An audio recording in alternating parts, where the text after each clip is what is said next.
Okey, Assalamualaikum. Selamat pagi. Welcome to my channel. Macam biasa saya akan ceritakan tentang absorber kereta. So belakang ni sebuah kereta BMW F10 yang datang sebab mengalami masalah absorber yang lembut dan berbuai-buai. Jadi yalah, kereta ni kereta sedap, dia menggunakan electronic absorber. Jadi bila kereta ni sampai, bila kita dah buka, barulah kita perasan yang absorber dia dah bocor, dah leaking teruk guys. Jom kita tengok macam mana keadaan absorber dia. Guys, nampak tak absorber dia? Ini absorber belakang ni.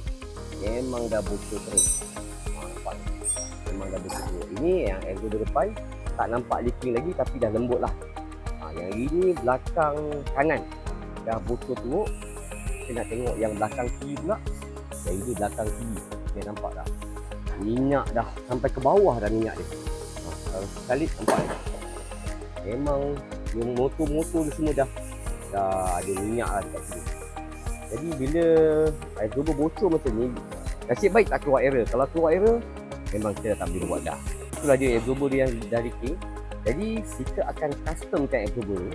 Kita akan refurbish semula absorber ni. Kemudian kita nak tengok macam mana condition absorber setelah kita customkan absorber original electronic absorber, dipanggil EDC absorber, kepada 40% stiker. So sekejap lagi saya akan tunjukkan macam mana keadaannya. Jadi ini aja keadaan kereta BMW F10. Sebatang lagi kami tengah buka bahagian depan kiri, yang lain kami dah buka semua. Ada leaking tak Naren? Oh, leaking jugalah. Nampak tak? Nampak tak kat sini? Leaking juga absorber depan kiri. Bermaksud 3 batang leaking kereta ni. Okay guys, selain daripada itu, kita buat juga absorber untuk Raptor, Ford Ranger Raptor. Tapi absorber dah buka lah. Jadi saya tak dapat nak tunjukkan absorber dia lah. Dah nampak kat sini. Ni Raptor pun ada masalah absorber juga. Tapi ni Raptor yang 2.0. Dia bukan yang 3.0. Sebab kalau 3.0 tu, Raptor tu menggunakan electronic absorber. Yang ni 2.0 normal absorber. Tapi absorber dia lembut lah. Jadi tapi kali ni saya nak fokus pada BMW F10 punya absorber. So sekejap lagi bila absorber dah siap, saya akan tunjukkan macam mana condition absorber F10 EDC absorber ni selepas kita custom seperti itu. Okay guys, seperti yang dijanjikan, sekarang ni absorber F10 EDC ni dah siap. Jadi saya nak tunjukkan kat you guys condition dia, apa yang kita buat dan kita custom, kita buat top cap. Jom kita tengok. Okay guys, inilah dia absorber F10 tadi yang leaking teruk tu. Di bahagian depan semua dah handsome macam owner. Jadi nampak tak top cap ni? So semua kita akan custom, kita akan buat track macam ni. Jadi selepas beberapa tahun, jika owner nak buat semula, kita just buka, kita servis semula je dalam ni.